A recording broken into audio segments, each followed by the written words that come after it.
Hey guys, hacking பத்தி கேள்விப்பட்டிருப்பீங்க. ஃபேமஸான ஒருத்தரோட சோஷியல் மீடியா அக்கௌண்ட்டை ஹேக் பண்றது, பேங்க்கு, கவர்மெண்ட் சிஸ்டம்ஸை ஹேக் பண்றது, இப்படி டெய்லியும் ஹேக்கிங் பத்தின ஸ்டோரிஸ் நம்மள பயமுறுத்திக்கிட்டே இருக்கு. நம்மளோட ஏடிஎம், யூபிஐ அக்கௌண்ட்ஸை கூட ஹேக் பண்ணிருவாங்களோன்னு எப்பவும் ஒரு பயத்தோடவே இருக்க வேண்டிய சூழல்ல இருக்கும். ஆனா சில ஹேக்கிங் மெத்தட்ஸ் நம்ம லைஃப்க்கு நல்லதா கூட இருக்கலாம். என்னங்க, நம்ப முடியலையா? ஆச்சரியமா இருக்கா? ஆமா, இந்த பயோ ஹேக்ஸ் மூலமா உங்க ஹெல்த்தை சரியா வச்சுக்க முடியும். ஹேக்கிங் அப்படிங்கிறது ஒருத்தரோட அனுமதி இல்லாம, அவங்களுக்கே தெரியாம அவங்க யூஸ் பண்ற வெப்சைட் இல்ல கம்ப்யூட்டரை ஆக்சஸ் பண்றது. அது மூலமா அவங்களோட டீடைல்ஸ், டேட்டாவை தப்பான வழியில யூஸ் பண்றத ஹேக்கிங்னு சொல்லுவாங்க. இதுல எத்திக்கல் ஹேக்கிங்னு ஒரு முறை இருக்கு. கம்ப்யூட்டர் சிஸ்டம்ஸ், நெட்வொர்க்ஸ்ல இருக்க ப்ராப்ளம்ஸை கண்டுபிடிக்க, அதோட செக்யூரிட்டியை அதிகப்படுத்த இந்த ஹேக்கிங்கை யூஸ் பண்ணலாம். எந்த லூப் ஹோல்ஸும் இல்லாத அளவுக்கு அந்த சிஸ்டமை செக்யூர்டா வச்சுக்க இந்த ஹேக்கிங் மெத்தட் எஃபெக்டிவா யூஸ் பண்ண முடியும். இந்த மாதிரியான ஒரு யூஸுக்காக தான் பயோ ஹேக்கிங்கை பயன்படுத்துறாங்க. ஒரு தனி மனிதனோட food habits, sleeping pattern, stress level இதெல்லாம் சேஞ்ச் பண்றதால அவங்களோட லைஃப்ல சில இம்ப்ரூவ்மெண்ட்டை செய்யலான்னு சொல்றாங்க. உங்க பிரெயின் ஆக்டிவிட்டிஸை இம்ப்ரூவ் பண்றதுல இருந்து உங்க வெயிட் லாஸ் ப்ராசஸை ஸ்பீட் ஆக்குற வரைக்கும் பல விதத்துல உங்க ஓவரால் ஹெல்த்துக்கு இந்த ஹேக்கிங்கை யூஸ் பண்ண முடியும். ஆனா இதுல இருக்க எந்த முறைகளுமே மெடிக்கலா ப்ரூவ் பண்ண முடியாது. டூ இட் யோர் செல்ஃப் அப்படின்னு சொல்லப்படுற டிஐஒய் டெக்னிக்ஸை வச்சுதான் இந்த ஹேக்கிங்கை ஒவ்வொரு தனி மனிதனும் செஞ்சிருக்காங்க. இந்த சிம்பிளான டெக்னிக்ஸை வச்சு அவங்க ஹெல்த், பெர்ஃபார்மன்ஸ் இதெல்லாத்தையும் இம்ப்ரூவ் பண்ண ட்ரை பண்றாங்க. இதுல எந்த விதமான சயின்டிஃபிக் மெத்தடும் இல்ல. முழுக்க முழுக்க தனி மனிதனோட நம்பிக்கை சார்ந்த விஷயங்களா மட்டும்தான் இது இருக்கு. சயின்டிஃபிக்கா ப்ரூவ் பண்ண முடியாத இந்த ஹேக்கிங்கை மக்கள் ஏன் யூஸ் பண்றாங்க தெரியுமா? ஓவரால் ஹெல்த்தை சரியா வச்சுக்க, அவங்க உடல்ல இருக்க சின்ன குறைபாடுகளை அவங்களாவே சரி செஞ்சுக்கவும் மட்டும்தான். நம்ம வீடுகள்ல செய்யப்படுற கை வைத்தியங்கள் கூட ஒரு சின்ன லெவல் பயோ ஹேக்கிங் ப்ராசஸ் தான். இன்டைஜஷன் வந்தா பெருங்காயம் கலந்து தண்ணி குடிக்கிறது, ஹீட்னா வர பெயினை ரெடியூஸ் பண்ண வெந்தயம் சாப்பிடுறது, இந்த மாதிரி நமக்கே தெரியாம சில பயோ ஹேக்கிங்ஸை செஞ்சுக்கிட்டு இருக்கோம். ஆனா இது அட்வான்ஸ் டெக்னாலஜியை யூஸ் பண்ணியும் செய்ய முடியும். ஸ்மார்ட் வாட்ச், ஃபிட்பிட்ஸ் மாதிரியான டிவைசஸை யூஸ் பண்ணி உங்களோட பாடி ஃபங்க்ஷன்ஸை ட்ராக் பண்றாங்க. இந்த டேட்டா வச்சு அவங்களோட எக்ஸசைஸ், ஒர்க் அவுட்ஸ், ஃபுட் ஹேபிட்ஸ்ல சேஞ்சஸ் பண்ணவும் ட்ரை பண்றாங்க. இதை தவிர ஆல்ரெடி யூஸ் பண்ற சில மெத்தடை வச்சு கூட நீங்க ஹேக்கிங்கை ட்ரை பண்ண முடியும். ஃபாஸ்டிங் இப்போ ரொம்பவே ஃபேமஸ் ஆயிட்டு வருது. நம்ம மக்கள் பல காலமா கடவுள் நம்பிக்கை வச்சு ஃபாலோ பண்ண ஒரு மெத்தடை இப்போ வெஸ்டர்ன் கண்ட்ரீஸ்ல சிம்பிளான பயோ ஹேக்கிங்னு சொல்லி ரீஇன்ட்ரடியூஸ் பண்ணிருக்காங்க. இந்த ஃபாஸ்டிங் மெத்தடை வச்சு உங்க மெட்டபாலிக் ரேட்டை சேஞ்ச் பண்ண முடியும்னு சொல்றாங்க. வெயிட் மேனேஜ்மெண்ட், டயபிட்டிஸ் கண்ட்ரோல், ஏன் ஹார்ட் ரேட்ல கூட சில நல்ல சேஞ்சஸை கொண்டு வர இந்த ஃபாஸ்டிங் மெத்தட் யூஸ் ஆகுது. அடுத்து நூட்ராபிக்ஸ். இத ஸ்மார்ட் ட்ரக்ஸ் அப்படின்னு சொல்றாங்க. நான் பிரிஸ்கிரிப்ஷன் டேப்லெட்ஸ் இல்ல மெடிசின்ஸ் இந்த ஸ்மார்ட் ட்ரக்ஸுக்கு கீழே வரும். மார்க்கெட்ல கிடைக்கிற பல பிரெயின் பூஸ்டர்ஸ், மெமரி இன்க்ரீஸ் பண்ற டேப்லெட்ஸ், கால்சியம், விட்டமின் டேப்லெட்ஸ் இதெல்லாமே நூட்ராபிக்ஸ் ட்ரக்னு சொல்லப்படுது. சில டாக்டர்ஸும் இதை பிரிஸ்கிரைப் பண்றாங்க. இன்னும் சிலது தனிப்பட்ட ஒருத்தரோட யூசேஜை வச்சு அதுல கிடைக்கிற இம்ப்ரூவ்மெண்ட்ஸை ரெஃபரன்ஸா எடுத்தும் யூஸ் பண்றாங்க. நீ பெயினுக்கு யூஸ் பண்ற ஆயில், வீசிங் மாதிரியான ப்ராப்ளம்ஸ்க்கு யூஸ் பண்ற சில டேப்லெட்ஸ் இதெல்லாமே நூட்ராபிக்ஸ்னு தான் சொல்லலாம். அடுத்து வேரபிள் டெக்னாலஜி.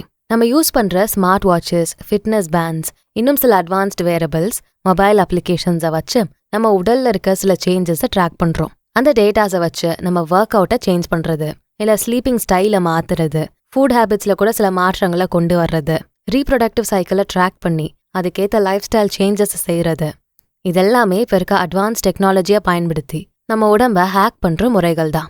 வேரபிள்ஸோட அட்வான்ஸ்டு ஃபீச்சரா சில பயாலஜிக்கல் இம்ப்ளான்ஸை கூட நம்ம பாடியில யூஸ் பண்ற மாதிரியான புது டிவைசஸை டெவலப் பண்ணிருக்காங்க. இந்த நானோ சைஸ் டிவைசஸை நம்ம உடம்புக்குள்ள இம்ப்ளான் பண்றதுனால இன்னும் டீடைல்டான சில இன்ஃபர்மேஷனை கலெக்ட் பண்ண முடியும். இதனால உங்க பயாலஜிக்கல் ஃபங்க்ஷன்ஸ், ஹெல்த், ஃபிட்னஸை சரியா ட்ராக் பண்ண முடியும். அடுத்து நியூட்ரிஜெனாமிக்ஸ்.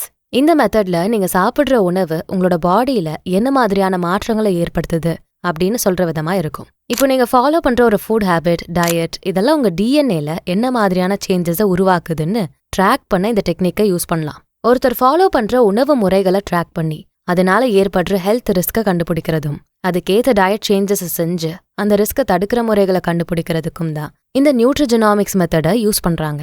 நீங்க சாப்பிடுற ஃபுட்ல சேஞ்சஸ் கொண்டு வந்து உங்களுக்கு வர டிசீஸை தடுக்கவும் முடியும். ஃபுட்டுக்கும் பாடி ஃபங்க்ஷனுக்கும் இருக்க ரிலேஷனை வச்சு இந்த ஹேக்கிங்கை செய்றாங்க. ட்ரெயின் பண்ண சில ஹெல்த் கேர் ப்ரொஃபஷனல்ஸை வச்சு உங்க டிஎன்ஏ சாம்பிள்ஸை ஒரு ஸ்பெஷலைஸ்ட் லேப்ல டெஸ்ட் பண்ணி அதுல இருக்க ஜெனட்டிக் இன்ஃபர்மேஷனை டீகோட் பண்ணுவாங்க. அந்த ரிசல்ட்ஸை அனலைஸ் பண்ணி உங்களுக்கான ஒரு ஸ்பெஷலைஸ்ட் நியூட்ரிஷன் பிளானை உருவாக்குறாங்க. ஆனா இந்த மெத்தட்ஸ்ல கிடைக்கிற ரிசல்ட்ஸ் எல்லாம் அவ்வளோ உண்மையானதா, அக்செப்ட் பண்ணிக்கிற அளவுக்கு இருக்கான்னு கேட்டா அதுக்கு சரியான பதில் கிடைக்காது. யாரோ ஒரு சிலர் சொல்ற நல்ல ரிசல்ட்ஸ் எல்லாருக்கும் ஒரே மாதிரியான ரிசல்ட்டை கொடுக்கும்னு சொல்லவே முடியாது. பெரும்பாலும் ஆன்லைன் கம்யூனிட்டிஸ்ல மட்டுமே இந்த மாதிரியான இன்ஃபர்மேஷன் ஷேர் ஆகுறதுனால இதோட அக்யூரேட்டான ரிசல்ட்ஸை நம்ம சொல்லிட முடியாது. இண்டிவிஜுவலோட ரிஸ்க் தான் இந்த முறைகள்ல இருக்க பெரிய ஆபத்து. ஆனா சில டெக்னிக்ஸ் கொஞ்சம் இம்ப்ரூவ்டு ரிசல்ட்ஸை தரக்கூடியதாகவும் இருக்கு. அவங்களோட மைண்ட் ஃபங்க்ஷன் ஆகிற விதம், ஸ்ட்ரெஸ் லெவல்ல இருக்க வேரியேஷன், ஓவரால் ஹெல்த் இதெல்லாம் இம்ப்ரூவ் ஆயிருக்குன்னு சொல்றாங்க. ஆனா இது கூட சப்ஜெக்டட் டு ரிஸ்க்னு தான் சொல்ல முடியும். அந்த மாதிரியான சில டெக்னிக்ஸ்ல ஒண்ணுதான் கோல்டு ஷவர்ஸ் அப்படின்னு சொல்லப்படுற இந்த கோல்டு வாட்டர் தெரப்பி. இது மட்டும் இல்லாம இன்டர்மிட்டன்ட் ஃபாஸ்டிங், கெஃபைன் யூஸ் பண்றது இதெல்லாம் கூட சில பாசிட்டிவான இம்ப்ரூவ்மெண்ட்ஸை தருதுன்னு சொல்றாங்க. அடுத்து இன்டர்மிட்டன்ட் ஃபாஸ்டிங். ஒரு குறிப்பிட்ட டைம் ஸ்லாட்ல மட்டும் சாப்பிட்டு மீதி இருக்க டைம் ஃபுல்லா ஃபாஸ்டிங்கை ஃபாலோ பண்ற இந்த மெத்தட் இப்போ ரொம்பவே ஃபேமஸான வெயிட் மேனேஜ்மெண்ட் டெக்னிக்கா இருக்கு.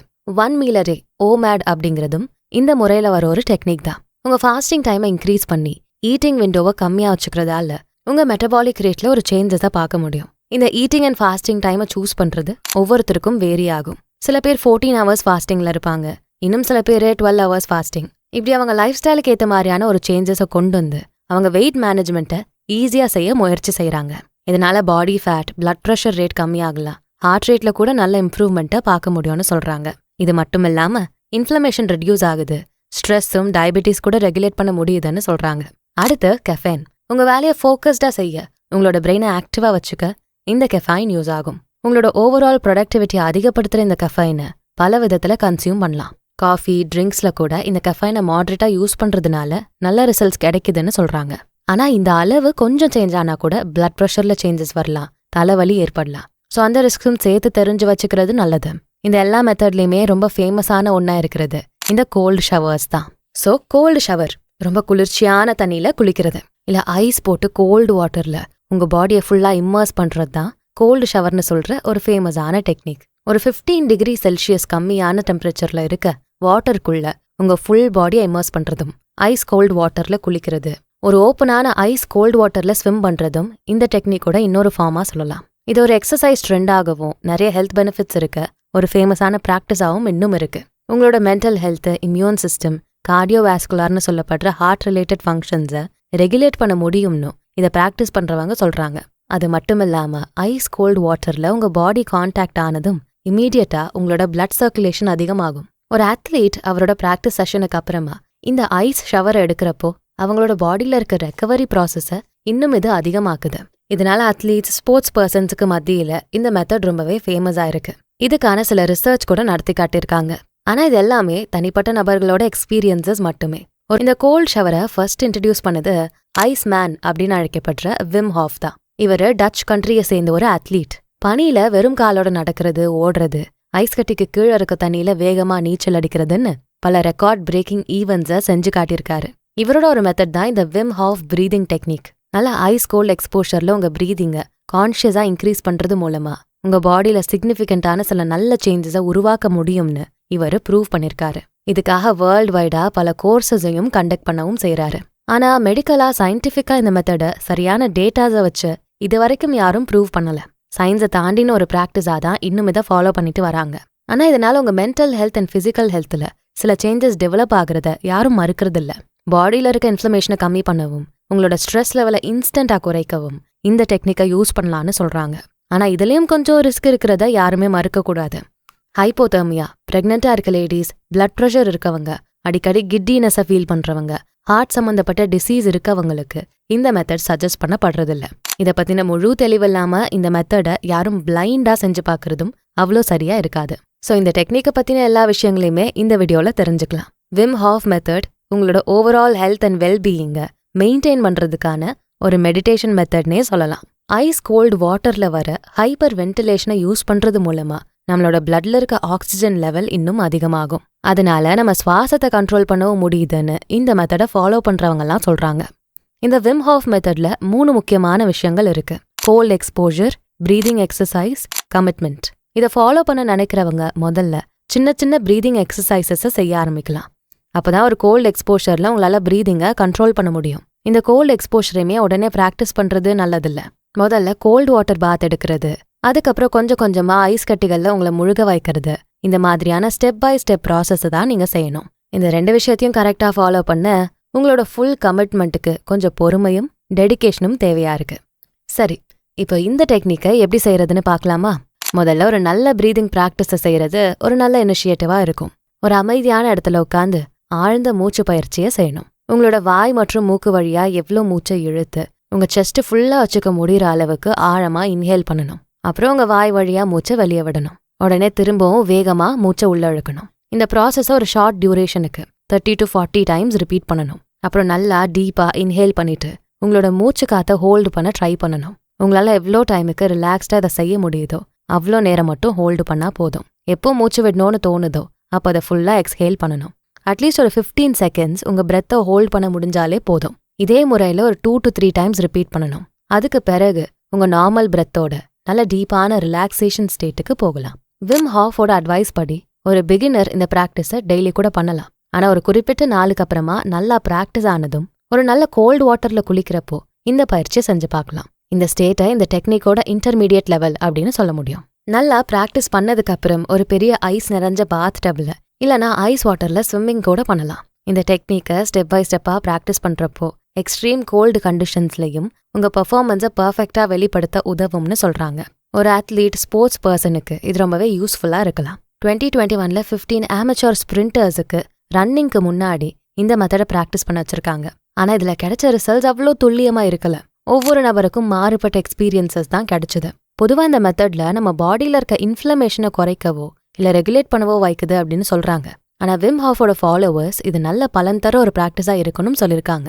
அவங்க பாடியில இருக்க ஃபேட்டை குறைக்கவும் வீக்கத்தை கட்டுப்படுத்தவும் இந்த முறை உதவியா இருக்குன்னு சொல்றாங்க. இது மட்டும் இல்லாம நம்ம மூடை சரி பண்ணவும் ஆங்ஸைட்டி லெவலை கம்மியாக்கவும் நம்ம ஆழ்மனசோட நெருக்கமா இருக்க ஒரு உணர்வை தரக்கூடியதா இருக்கும்னு சொல்றாங்க. பிசிக்கல் ஸ்ட்ரெஸ்ஸையும் டென்ஷனையும் கம்மி பண்ண முடியும்னு சில பேர் குறிப்பிட்டிருக்காங்க. இதுல சில ரிஸ்க் ஃபேக்டர்ஸும் இருக்கு. அதே போல இதை பிராக்டிஸ் பண்றதுக்கு முன்னாடி ஒரு சில ப்ரிகாஷன்ஸையும் செய்யறது அவசியம். முதல்ல இதை பிராக்டிஸ் பண்றப்போ யாராவது ஒருத்தரோட கைடன்ஸ் இருக்கிறது அவசியம். அதே போல உங்க ஹெட் பொசிஷன் வாட்டர் லெவல்ல இருந்து கொஞ்சம் உயர்த்தி வச்சுக்கணும். கோல்ட் வாட்டர் கான்டாக்ட் உங்க பாடியில இருந்து எக்ஸஸா வெளியாகிற ஹீட்டை குறைக்க உதவும். பிரெத்தை ஹோல்டு பண்ணி வைக்கிற ஒரு ஸ்டேட் இருக்கிறதால பிரெயின் இன்ஜாரி இருக்கிறவங்களும் ஹார்ட் ப்ராப்ளம் இருக்கவங்களும் இந்த மெத்தடை ட்ரை பண்ண வேண்டாம். அடிக்கடி அன்கான்ஷியஸ் நிலைக்கு போற சான்சஸ் இருக்கவங்களுக்கு இது ஒரு பெரிய ரிஸ்கா கூட மாறலாம். சரி, இவ்ளோ ரிஸ்க் இருக்க மெத்தடை பத்தி பேசி ஏன் எங்களோட டைமை வேஸ்ட் பண்றீங்க அப்படின்னு கேட்கறது புரியுது. ஆனா இது எல்லாமே இண்டிவிஜுவல் பர்சனுக்கு தனிப்பட்ட கண்டிஷன்ஸை பொறுத்ததுதான். இது வரைக்கும் இந்த மெத்தட் பத்தின கம்ப்ளீட் அனாலிசிஸை யாருமே தரல. ஒரு குறிப்பிட்ட மக்களுக்கு மட்டுமே பலன் தர மாதிரியான ஒரு பிராக்டிஸை நம்ம கம்ப்ளீட்டா அக்செப்ட் பண்ணிக்க முடியாது. பட் இதுல இருக்க நல்ல விஷயங்களை மட்டும் நம்ம தெரிஞ்சுக்கிறது தான் இந்த பதிவோட நோக்கமே. இந்த டெக்னிக்கை பத்தி ஃபுல்லா நெகட்டிவாவோ இல்ல கம்ப்ளீட்டா பாசிட்டிவாவோ கூட யாராவது உங்ககிட்ட சொல்றப்போ உங்களுக்கும் அதை பத்தின சில இன்ஃபர்மேஷன் தெரிஞ்சிருக்கிறது நல்லது. எந்த மெத்தடும் முழுசா நல்லதில்ல கெட்டதுன்னு ஏத்துக்க முடியாது. அதுக்காக எல்லாத்தையும் ட்ரை பண்ணி பார்த்து ரிஸ்க் எடுக்கவும் முடியாது. ஆனா சில நுட்பமான விஷயங்களை பத்தின நாலேஜ் நமக்கு எப்பவுமே இருக்கிறது அவசியம். அதுக்கப்புறம் முடிவெடுக்க வேண்டியது உங்க கையில இருக்கு. விம் ஹாஃபோட டெக்னிக்கும் அப்படிப்பட்ட ஒண்ணுதான். இது நார்மலான ஒரு மெடிடேஷன் முறை மாதிரி தான். ஆனா அதோட எக்ஸ்போஜரை பொறுத்து தான் இதுல இருக்க ரிஸ்க் ஃபேக்டர்ஸை சொல்றாங்க. ஆல்டர்னேட்டிவ் மெடிசன் முறையில இது ஒரு முக்கியமான ப்ரொசீஜரா இருக்கிறதால அதை பத்தின ஒரு புரிதலை ஏற்படுத்திதான் இந்த பதிவை ஷேர் பண்றோம். இதை ஃபாலோ பண்ணா நல்லதுன்னு ஸ்ட்ராங்கான கருத்துக்களை இந்த பதிவுல எங்கேயுமே ரெஜிஸ்டர் பண்ணல. ஒவ்வொருத்தரும் அவங்களோட உடல்நிலையை கன்சிடர் பண்ணி அதுக்கேற்ற முறையான அட்வைசஸோட எந்த முறையுமே பிராக்டிஸ் பண்றது நல்ல பலன்களை தரும். உங்க லைஃப் ஸ்டைலை சரியா வச்சுக்க நல்ல ஒரு ஹேக்கிங் மெத்தடை நீங்களும் ஃபாலோ பண்ணலாம். எந்த ஒரு முறையும் அதோட பிளஸ் அண்ட் மைனஸை தெரிஞ்சு பிராக்டிஸ் பண்றப்போ அதுல இருக்க ரிஸ்க்கை தெரிஞ்சு டிசிஷன் எடுக்க முடியும். நடுராத்திரியில நான் ஏண்டா சுடுகாட்டுக்கு போகணும்னு கேட்குற மாதிரி நான் ஏண்டா ஜிலு ஜிலுன்னு கோல்ட் வாட்டர் தெரப்பி எடுக்கணும், ஏன் நான் ரிஸ்க்கை ஃபேஸ் பண்ணணும்னு கேட்குறவங்களுக்கு சாரி, இது நீங்க ஃபாலோ பண்ணலாம் தேவையில்ல. இந்த முறை யாருக்கும் பரிந்துரை செய்யறதுக்காக நான் இங்க ஷேர் பண்ணல. இந்த மெத்தடை பத்தின ஒரு அவேர்னஸை கொடுக்கறது மட்டுமே எங்களோட நோக்கம். கொஞ்ச நாளைக்கு முன்னாடி சமாந்தா கூட இந்த விம் ஹாஃப் பிரீதிங் டெக்னிக்கை பத்தி சொல்லியிருந்தாங்க. ஸோ யாரும் இதோட ரிஸ்க் அண்ட் பெனிஃபிட்ஸை தெரிஞ்சு இதுல இறங்கணும் அப்படிங்கிறது தான் எங்க நோக்கம். ஸோ எஸ், மேலும் இந்த மாதிரி சிறந்த பதிவுகளுக்கு நம்ம சேனலை தொடர்ந்து பாருங்க. இந்த வீடியோ பிடிச்சிருந்தா அதுக்கு ஒரு லைக்கை போட்டுட்டு உங்க ஃப்ரெண்ட்ஸ் அண்ட் ஃபேமிலிக்கு ஷேர் பண்ணுங்க. நம்ம channels beyond the ordinary and body and soul Tamil ரெண்டுத்துக்கும் சப்ஸ்கிரைப் பண்ணிட்டு பெல் ஐக்கானை அழுத்திருங்க. நான் உங்களை அடுத்த வீடியோல பார்க்குறேன். நன்றி.